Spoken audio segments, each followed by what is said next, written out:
تو میں پہلے میں یہ چاہتا ہوں کہ آپ کو بتا دوں کہ یہ میں نے فیصلہ کیوں کیا اسمبلیز ڈیزالو کرنے کا، اور اس کے بعد میں چاہوں گا کہ آپ اپنے سوال کریں میرے سے۔ جو سب سے امپورٹنٹ چیز وہ یہ ہے کہ میں نے سنڈے سے میں ڈویژن وائز آپ کو علیحدہ بھی ملوں گا، ادھر آپ میرے پاس آئیں گے زمان پاک، تو ادھر بھی ہم پھر اس کے اوپر مزید اور بھی بات چیت کر سکیں گے، جو کہ میں ابھی اتنی بڑی میٹنگ میں ظاہر ہے سارے سوال نہیں کر سکتے، تو میں چھوٹے چھوٹے آپ کی ڈویژنز میں وہ آپ سے میٹنگ بھی کروں گا تاکہ ہم پوری طرح تیاری کر لیں جب ہم نے یہ اسمبلیز ڈیزالو کرنی ہے۔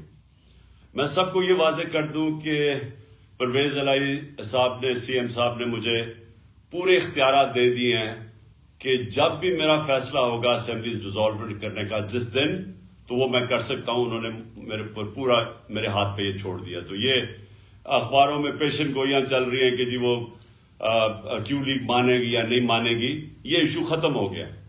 وہ بالکل ہمارے ساتھ کھڑے ہیں اور انہوں نے بالکل جو میرا فیصلہ ہے اس کے اوپر ان کو اعتماد ہے، اور انہوں نے مجھے اختیارات دے دیے ہیں کہ میں جب فیصلہ کروں گا اسمبلیز ڈیزالو کرنے کا۔ اچھا، اب میں آپ سب کو صرف سمجھانا چاہتا ہوں کہ یہ فیصلہ کیوں کیا۔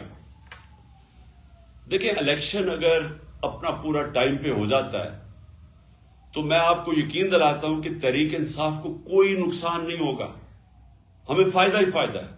اگر یہ اگست میں سپٹمبر میں الیکشن چلا جاتا ہے تو ہماری پارٹی کی تو مقبولیت بڑھتی جا رہی ہے۔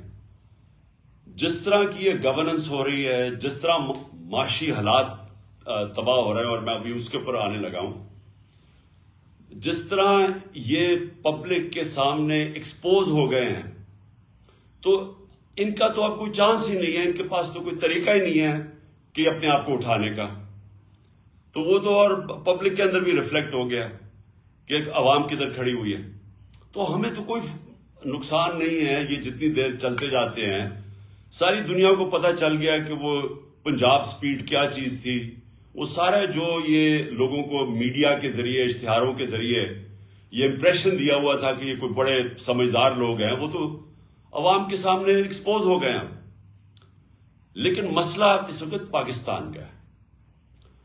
سب سے پہلے مسئلہ ہے کہ پاکستان، جدھر یہ پاکستان کو لے کے جا رہے ہیں، ہر پاکستانی کو فکر ہونی چاہیے جس پاکستانی کا جینا مرنا پاکستان میں ہے، جس نے ملک سے باہر نہیں بھاگ جانا، جس نے بڑے بڑے لندن میں اپارٹمنٹس نہیں لیے ہوئے اور بڑے بڑے گھر نہیں لیے ہوئے یہاں سے منی لانڈرنگ کر کے، جن کے باہر بینک اکاؤنٹس نہیں ہیں، جنہوں نے یہاں سے باہر ریل اسٹیٹ میں پیسہ انویسٹ کیا ہوا ہے باہر کے ملکوں میں، ان کے علاوہ جو پاکستانیوں نے یہاں رہنا اور بننا ہے، ان کے لیے تو یہ وہ حالات کریٹ کر رہے ہیں کہ یہ جب جائیں گے تو خدا نہ خواستہ یہاں تو حالات وہ ہو جائیں گی جو بھی گورنمنٹ آئے گی وہ سنبھال نہیں سکے گی۔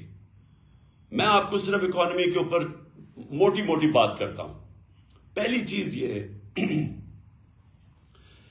کہ ہمارا مسئلہ یہ ہے کہ انہوں نے جو 4 گنا زیادہ پاکستان کے قرضے بڑھائے تھے 2008 اور 2018 کے بیچ میں، یہ جو چھوڑ کے گئے تھے 4 گنا زیادہ 10 سال میں قرضے بڑھے تھے۔ یہ سمجھ جائیں کہ 60 سالوں کے اندر پاکستان کا 6,000 ارب روپے ٹوٹل قرضہ تھا اور 2008 میں، اور 2018 کے اندر وہ پہنچ گیا تھا 30,000 ارب روپیہ، 30 ٹریلین روپیہ۔ تو 4 گنا ہمارا قرضہ بڑھا، اور جب قرضہ بڑھا تو اس کے اوپر اب ہمیں سود دینا پڑتا ہے۔ تو پاکستان کا اب حالات یہ ہیں کہ اگر ہماری معیشت بڑھتی نہیں ہے تیزی سے، جس کو اکنامک گروتھ کہتے ہیں، اگر اس ملک کی اکانومی بڑھتی نہیں ہے اور اگر وہ اکانومی سکڑنا شروع ہوتی ہے تو وہ قرضے تو بڑھتے جا رہے ہیں۔ تو ہم نے قرضہ واپس کیسے کرنا ہے؟ یہ ایسی ہے کہ گھر کے اوپر اگر قرضہ چڑھا ہو، اب وہ گھر کیسے وہ قرضہ واپس کرے گا؟ آمدنی بڑھائے گا، آمدنی بڑھائے گا تو وہ قرضے واپس کرے گا۔ اگر گھر کی آمدنی گرنی شروع ہو جائے تو قرضے تو وہی کہ وہاں سود لگتا جائے گا، قرضے بڑھتے جائیں گے۔ پاکستان کا مسئلہ یہ ہے کہ ہمارے اوپر جو قرضے چڑھے ہوئے ہیں، ہم نے قرضے کی قسطیں ادا کرنی ہے، اور اگر ہماری آمدنی نہیں بڑھتی تو وہ قسط میں ہماری کیپیسٹی آمدنی قسط واپس کرنے کے لیے وہ کم ہوتی جائیں گی. تو نمبر 1 مسئلہ اب اس وقت ملک کا کیا آ رہا ہے کہ جو ہم نے اپنے دور میں ریکارڈ ایکسپورٹس بڑھائی تھی, ریکارڈ ریمیٹنسز تھی, آئی ٹی کو ہم تیزی سے اوپر لے کے جا رہے تھے جو کہ مستقبل ہے, ٹیکنالوجی تو مستقبل ہے نا دنیا کا, سب سے زیادہ پیسہ تو اب ٹیکنالوجی میں آتا ہے آئی ٹی کے اندر. تو وہ بھی پہلی دفعہ پاکستان میں 75% ہماری وہاں ایکسپورٹس بڑھ گئی تھی, 32 ارب ہماری ریکارڈ ایکسپورٹس تھی, 31 ارب ریکارڈ ہماری ریمیٹنسز تھی, اور ٹیکس کلیکشن ہماری ریکارڈ تھی 6.1 ٹریلین یعنی 6100 ارب روپیہ. تو ہر طرح ہم آمدنی بڑھاتے جا رہے تھے اور اس سے ہم نے اپنی قسطیں دینے کا ہماری کیپیسٹی بڑھتی جا رہی تھی. اور انشاءاللہ اگر ہمیں آگے بھی موقع ملے تو ہم نے کیسے مقابلہ کرنا ہے, اپنی آمدنی بڑھا کے. جو 6% گروتھ ریٹ تھی ہماری چوتھے سال اور 5.7% گروتھ ریٹ تھی تیسرے سال کورونا کے باوجود, یہ 17 سال میں سب سے زیادہ گروتھ ریٹ تھی پاکستان کی. تو جب گروتھ ریٹ بڑھتی ہے تو آپ کے پاس پیسہ ہوتا ہے قرضے واپس کرنے میں. اور جو ہماری یہ بھی یاد رکھ لیں کہ 17 سال میں سب سے زیادہ زراعت کے اندر ہماری گروتھ ہوئی تھی 4.5%. یہ 17 سال کے بعد تھی. تو آمدنی تو ہماری بڑھتی جا رہی تھی. انہوں نے کیا کیا آتے ساتھ ہی, انہوں نے آتے ساتھ ہی پہلے تو جیسے انہوں نے آتے ساتھ فیصلے کیے, مارکیٹس کے اندر پینک پھیل گئی. مارکیٹس نے وہ بڑی تیزی سے دیکھتی ہیں کہ ان کے پاس تو کوئی پلان ہی نہیں لے کے آئے, ان کے پاس تو کوئی پلان ہی نہیں ہے کہ پیسے واپس کیسے کرنے ہیں. اور جیسے یہ ہوا ہماری وہ گرنی شروع ہو گئی, ہماری مارکیٹ کے اندر روپیہ گرنا شروع ہو گیا, اور مارکیٹس پیچھے ہٹنا شروع ہو گئی. اور یہ میں نے پہلے 1 جون کو انٹرویو دیا تھا اس کو سمیع ابراہیم کو, جس میں نے کہا تھا کہ کیونکہ ان کے پاس اب پلان نہیں ہے, مجھے خطرہ یہ ہے کہ یہ ملک کو ادھر لے کے جا رہے ہیں کہ اگر اکانومی سکڑنی شروع ہو گئی تو ہم اپنے قرضے واپس نہیں کر سکیں گے. اور میں نے تب پریڈکٹ کیا تھا, یہ آپ سے تقریباً آپ سوچ لیں 6 مہینے پہلے, کہ یہ جس طرح جا رہے ہیں یہ ملک کو ڈیفالٹ کی طرف لے کے جا رہے ہیں. اور ڈیفالٹ کا آپ اندازہ نہیں لگا سکتے کہ خدا نہ خواستہ ہم ڈیفالٹ کر جائیں تو ملک ادھر پیچھے چلا جائے گا. اور اگر کسی نے بیل آؤٹ بھی کرنا ہوا تو پاکستان کا جو سیکیورٹی ہے, نیشنل سیکیورٹی, وہ خطرے میں چلی جائے گی. تو بڑا انہوں نے شور مچایا کہ جی دیکھیں عمران خان کو غدار مجھے کہہ دیا, اور اسمبلیوں میں بڑا شور مچایا. تو آج ساری دنیا کہہ رہی ہے کہ ہم ڈیفالٹ کی طرف جا رہے ہیں. انہوں نے 7 مہینے کے اندر ملک سے جو کیا ہے وہ دشمن بھی نہ کرے. سب سے پہلے تو جو کیپیسٹی تھی پیسے واپس قرضے واپس کرنے کی وہ گرنی شروع ہو گئی, ایکسپورٹس گرنی شروع ہو گئی, ریمیٹنسز تھی وہ گرنی شروع ہو گئی. انہوں نے جب ڈالر کو روکا, اس کی جو اصل ویلیو ہے, تو جو ڈفرنس تھا ڈالر میں اور مارکیٹ ریٹ میں, جو آفیشل ریٹ اور مارکیٹ ریٹ میں جتنا وہ بڑا, ریمیٹنسز گرنی شروع ہو گئی. اوورسیز پاکستانیز کا اعتماد اٹھ گیا. اور اس کے بعد آج یہ حالات ہے کہ انٹرنیشنل مارکیٹس کا اعتماد اٹھ گیا. جو سی ڈی ایس ایک ہوتا ہے کہ پاکستان کی کیپیسٹی قرضے واپس کرنے کی, یہ جو سی ڈی ایس, یہ ہمارے دور میں 5% تھا کہ خطرہ ہے کہ پاکستان قرضے واپس نہیں کر سکتا, وہ 5% تھا. آج 100% سے اوپر چلا گیا. کہ مطلب یہ کہ باہر کی دنیا اب سمجھتی ہے کہ پاکستان قرضے واپس نہیں کر سکتا, ڈیفالٹ کی طرف جا رہا ہے. اور دوسری طرف 88% پاکستان کی بزنسز یا انویسٹرز نے کہا ہے کہ ان کو اس حکومت پہ اعتماد نہیں ہے. تو نہ اندر اعتماد ہے نہ باہر کے ملکوں کو اعتماد ہے. اور ان کے پاس اب روڈ میپ کیا ہے کہ اب ان کے پاس کیا طریقہ ہے کہ ملک کو ادھر سے نکالیں گے؟ کوئی روڈ میپ نہیں ہے. ان کے پاس آج جو اسحاق ڈار نے آ کے شروع میں کہا میں موڈیز کو بھی ٹھیک کر دوں گا تو آئی ایم ایف کو بھی ٹھیک کر دوں گا, آج وہ چپ کر کے بیٹھ گیا ہے. کیونکہ کوئی باہر سے لوگ ان پاکستان میں نہ انویسٹ کریں گے, نہ باہر کے کمرشل بینکس پاکستان کو قرضے دیں گے، کیونکہ پاکستان کا جو رسک ہے اب ڈیفالٹ کی وہ 100% سے بڑھ گئی ہے.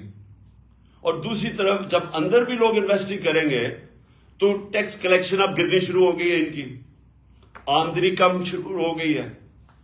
اور انڈسٹری، یہ یاد رکھیں کہ جو سب سے بڑا ہمارا کارنامہ تھا، ہمارا جو پاکستان کے اندر انڈسٹریل گروتھ تھی وہ 10.7% پہ تھی. یہ بھی کوئی 17-18 سال کے بعد سب سے زیادہ انڈسٹریل گروتھ ہو رہی تھی، جس سے نوکریاں مل رہی تھی. جس طرح فیصل آباد کے اندر ٹیکسٹائل انڈسٹری کو لیبر نہیں مل رہی تھی، مزدور نہیں مل رہے تھے، کیونکہ انڈسٹری گرو کر رہی تھی. آج وہ انڈسٹری آ گئی ہے 1% پہ. ہمارے دور میں 6% اکانومی گرو کر رہی تھی، آج آ گئی ہے وہ سمجھتا ہے کہ 1% سے بھی کم ہو گیا. اس کا مطلب بے روزگاری بھی بڑھتی جائے گی. اور اس کے اوپر جو زراعت ہے، جو کسان ہیں، آج کسان سڑکوں کے اوپر تھے. کیوں تھے؟ کیونکہ کسانوں کے اوپر جو چیزیں ہم نے جو ان کا فائدہ کروایا تھا، ہم نے جو کسانوں کو پیکج دیا تھا، جس سے ہم نے انشور کیا تھا کہ ان کے جو ان کو منافع ہو، ان کی آمدنی بڑھے. ہم نے جو شوگر ملز کو دبایا تھا کہ آپ نے صحیح ٹائم پہ کرشنگ کرنی ہے، پھر کسان کو صحیح ٹائم پہ پیسے دینے ہیں اور پورے پیسے دینے ہیں. تو اس کی وجہ سے جب کسان کی آمدنی بھی بڑھی اور اس کے بعد اس کے پاس جب پروفٹس ہوئے، اس نے اپنی زمین پہ لگایا. اس لیے ہمارے زراعت میں 4 بمپر کراپس ہوئی تھی، جو مین 2 سال جو مین ہماری جو ہماری کراپس ہیں. تو آج کسان اس لیے رو رہا ہے کہ ڈیزل کی قیمت کہاں سے کہاں چلی گئی. اور میں ڈیزل کا یہ بھی بتا دوں کہ ڈیزل اور پٹرول ہمارے دور میں 150 روپے کے اوپر 1 لیٹر تھا. اور یاد رکھیں انٹرنیشنل مارکیٹ کے اندر اس وقت تیل کی قیمت 105 سے 110 ڈالر تھی پر بیرل. آج وہ نیچے آ کے 80 پہ پہنچ گئی ہے، 80-81 پہ. اور آج ڈیزل پہنچ گیا ہے 235 پہ، پٹرول پہنچ گیا 240 پہ یا 44 ہے. روپیہ ہمارے دور پہ جب انہوں نے نو کانفیڈنس کیا تھا تو 178 کا ڈالر تھا. آج ان کی آفیشل ریٹ کو چھوڑے مارکیٹ کے اندر 245-250 روپے پہ ڈالر نہیں مل رہا. تو ہوا کیا اس سے جو قیمتیں ہیں، جو ساری کاسٹ ہے وہ اوپر چلی گئی ہیں. 50 سال میں سب سے زیادہ مہنگائی ہوئی ہے. مہنگائی کی وجہ سے اسٹریٹ کرائم بڑھ گئی ہے. آپ پوچھیں ہر جگہ گاڑی، موٹر سائیکل گاڑی سنیچ کرنے کے لیے یہ ہر جگہ اسٹریٹ کرائم بڑھ گئی ہے، کیونکہ مہنگائی بھی بڑھ رہی ہے اور بے روزگاری بھی بڑھ گئی ہے. تو کہنے کا مقصد یہ ہے کہ ہمارے لیے تو کوئی نقصان نہیں ہو رہا، گالیاں تو ان کو پڑ رہی ہیں، لیکن ملک بیٹھتا جا رہا ہے. اور ہم اگر ابھی اپنے ملک کے لیے الیکشنز کی طرف نہیں جاتے تو پولیٹیکل سٹیبلٹی نہیں آنے لگی. جب تک پولیٹیکل سٹیبلٹی نہیں آئے گی اکانومی سٹیبلائز نہیں کرے گی. اور ان کے پاس کوئی طریقہ نہیں ہے اب اکانومی کو سٹیبلائز کرنے کا یا انویسٹمنٹ لانے کا یا کوئی مدد کرے باہر سے. لہذا یہ جو ہم اسمبلیز کا ہم نے فیصلہ کیا ڈیزالو کرنے کا، اس کا سب سے پیچھے مقصد پاکستان ہے کہ ہمارے ملک کی اس وقت ضرورت ہے کہ ہم جلدی سے الیکشن میں جائیں، اس لیے کہ ایک سٹیبل گورنمنٹ جب آئے گی، جب مارکیٹس کو باہر بھی اندر بھی اعتماد ہوگا کہ اب حکومت آ گئی ہے 5 سال کے لیے، تو اس کے بعد وہ سٹیبلائز ہو جائے گا اور پھر اگلے لوگ پلاننگ کریں گے. جو سرمایہ کار ہے، جو انویسٹر ہے، وہ یہ ہمیشہ سوچتا ہے کہ میں اگر اپنا پیسہ لگاؤں گا تو ملک میں 1 سال 2 سال 3 سال کے بعد کیا ہوگا، کیونکہ ایک دم تو اس کو نفع نہیں ملنا شروع ہوتا. تو جب اس کو اعتماد ہی نہیں ہوگا کہ یہ گورنمنٹ کتنی دیر چلے گی، آگے کیا ہوگا، تو وہ پھر پیسے روک کے بیٹھ جاتا ہے، جو آج پاکستان میں ہوا ہے. تو اس لیے الیکشنز کروانے تاکہ پولیٹیکل سٹیبلٹی سے ہماری اکانومی سٹیبلائز ہو. دوسرا مسئلہ کیا ہے؟ دوسرا مسئلہ ہے صوبوں کے اندر. ہماری جو صوبائی حکومتیں ہیں، ابھی کے پی کے والوں سے بھی میری بات ہوئی ہے، محمود خان سے. یہاں پنجاب کی یہ بیٹھے ہوئے ہیں آپ کے سامنے محسن نگاری، یہ آپ کو بتائیں گے حالات کیا ہے.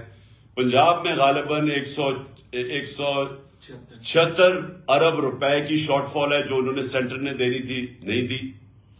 پختونخوا چھوٹا سا صوبہ ہے، وہاں 120 ارب روپے انہوں نے دینے تھے، وہ شارٹ فال آ گئی ہے سینٹر سے. اور یہی آج گلگت بلتستان میں چلے جائیں تو وہاں کے چیف منسٹر کہہ رہے ہیں، آزاد کشمیر میں چلے جائیں تو وہاں کے پرائم منسٹر کہہ رہے ہیں کہ پیسے نہیں دے رہا سینٹر. میں نے سنا بلوچستان کے اندر بھی یہی مسئلہ ہے، وہ بھی کہہ رہے ہیں کہ ان کو جو سینٹر سے پیسے ملے وہ نہیں ملے. پختونخوا چھوٹا صوبہ ہے، وہاں بھی یہ مسئلہ آ گیا، وہ اپنے لوگوں کی سیلریز نہیں دے سکتے، پروجیکٹس رک گئے ہیں وہاں. تو ایک طرف تو ملکی معیشت نیچے جا رہی ہے، دوسری طرف صوبوں کے اندر کرائسس آ گیا کہ جو ہماری گورنمنٹس ہیں، اگر ہمارے پروجیکٹس ہی نہیں پورے ہوں گے، جو ہم پرفارمنس کیسے دکھائیں گے؟ وہ دوسرا ایک خوف آ گیا صوبوں کے اندر. تو اس لیے یہ سب کچھ دیکھتے ہوئے یہ میں نے فیصلہ کیا تھا کہ اس وقت ہم یا تو یہ ہوگا کہ یہ ہمارے ساتھ بیٹھیں اور یہ سوچ لیں کہ تقریباً 66% پاکستان میں الیکشن ہوگا پختونخوا اور پنجاب کا، اگر یہ ڈیزالو کرتے ہیں اسمبلیز تو 66% پاکستان میں الیکشن ہوگا. تو کیا یہ ملک اور باقی ویسے رک جائے گا کام؟ کیونکہ ساری جو پارٹیز ہیں جو یہ ابھی بیٹھی ہوئی ہیں 12-13 پارٹیز پی ڈی ایم کی، ان ساروں نے بھی الیکشن میں نکل جانا ہے، تو گورنمنٹ تو فریز ہو گئی، فیڈرل گورنمنٹ. لہٰذا یا تو ہمارے ساتھ بیٹھیں اور بات کریں کہ جنرل الیکشن کی ہمیں ڈیٹ دیں، کب آپ لانا چاہتے ہیں، نہیں تو پھر ہم اپنی اسمبلیز ڈیزالو کریں گے، ہم آپ کو موقع دیں گے. ہم یہ آپ کو موقع دے سکتے ہیں کہ ہمارے ساتھ بیٹھیں اور ہمیں بتائیں کہ کیا یہ آپ چاہتے ہیں کہ صرف 66% پاکستان میں الیکشن ہو اور آپ سینٹر پہ بیٹھے رہیں. تو ایک تو یہ آپ کے ان کے لیے ہے بیٹھنے کے لیے نیگوشیٹ، کیونکہ ابھی تک ہم نے بڑی کوشش کی، یہ پاس ہی نام ہی نہیں لیتے الیکشن کے. صرف ایک وجہ ہے کہ ان کو ڈر لگا ہوا ہے کہ جیسی الیکشن ہوگا انہوں نے پٹ جانا ہے، تو یہ ڈرے ہوئے ہیں الیکشن سے، اور اس کے لیے ان کو کوئی فکر نہیں ہے ملک کی. ابھی تک جو ان کا روڈ میپ نظر آیا، میں یہ بھی آپ کے سامنے رکھ دوں، ان کا روڈ میپ کیا ہے؟ معیشت کے اندر تو تباہی کی طرف جا رہا ہے، تو ان کا تو کوئی ابھی تک نظر ہی نہیں آیا کہ یہ کیسے نکالیں گے ہمیں وہاں سے. لیکن جو نظر آ رہا ہے وہ یہ ہے کہ ہمارے اوپر کیسز کریں، کسی طرح عمران خان کو ڈسکوالیفائی کریں. وہ آصف زرداری نے تو غالباً کہہ ہی دیا، مجھے بھی بتایا گیا کہ اس نے تو کہا ہے کہ عمران خان کو ڈسکوالیفائی کریں یا جیل میں ڈالیں. تو یہ ان کا بس ایک پلان ہے کہ کسی طرح وہ ڈسکوالیفائی کریں، جیل میں ڈالیں، پی ٹی آئی کے لوگوں کے اوپر کیسز کریں، ہراساں کریں. اس کے علاوہ تو مجھے ابھی تک کوئی روڈ میپ نظر ہی. اور دوسرا اپنے کیسز ختم کریں، اپنے کیسز کے اوپر. یہ جو 1100 ارب روپے کا ڈاکہ مارا گیا اس ملک کے اوپر، انہوں نے قانون چینج کر کے نیب کے اسمبلی میں بیٹھ کے انہوں نے ساروں نے اپنے کیسز ختم کروا رہے ہیں.